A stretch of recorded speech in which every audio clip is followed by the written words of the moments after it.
বা যারা একা কুরবানি দেন তারা কর্মচারী নিয়োগ দেয়। সাধারণত ঢাকা শহরে এসব কাজ বেশি চলে, কর্মচারী নিয়োগ দেয়। তো কর্মচারী নিয়োগ দিয়ে তারা কি করে, তারা ওই কুরবানির পশু থেকেই মানে ৫-১০ কেজি মাংস দিয়ে মজুরি দিয়ে দেয়। এইটা যদি আপনি করেন আপনার কুরবানি হবে না ভাই।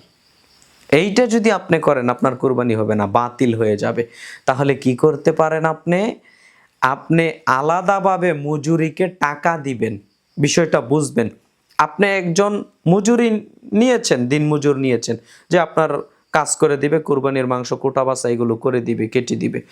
আপনি আলাদাভাবে রোজ হিসেবে তাকে টাকা দিবেন। ৫,০০০ দিতে পারেন, ২,০০০ দিতে পারেন, যত মন চায় আপনি দেন। চুক্তি করে নেবেন যে আপনাকে আমি এত টাকা দেব। এই টাকার বিনিময়ে, আলাদা টাকার বিনিময়ে আপনি মজুরি নিয়োগ দেওয়ার চেষ্টা করবেন, তাহলে আপনার কুরবানি হবে।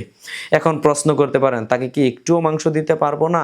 হ্যাঁ, তাকে, ও যদি গরিব হয়, আর অবশ্যই গরিব হতে পারে, আর ও যদি গরিব হয় তাহলে তাকে গরিব হিসেবে আপনি সামান্য কুরবানির মাংস দিতে পারেন, বা যতটুকু দেওয়া প্রয়োজন মনে করেন ততটুকু দিতে পারেন, কিন্তু মজুরি হিসেবে আপনি দিতে পারবেন না। বিষয়টা বুঝবেন।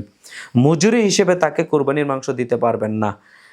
সে গরিব, অসহায়, নিঃস্ব, এই হিসেবে তাকে একটু মাংস দিতে পারেন।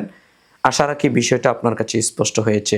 আল্লাহ সুবহানাহু ওয়া তাআলা কবুল করুক আপনার আমার কুরবানি। আল্লাহুম্মা আমিন।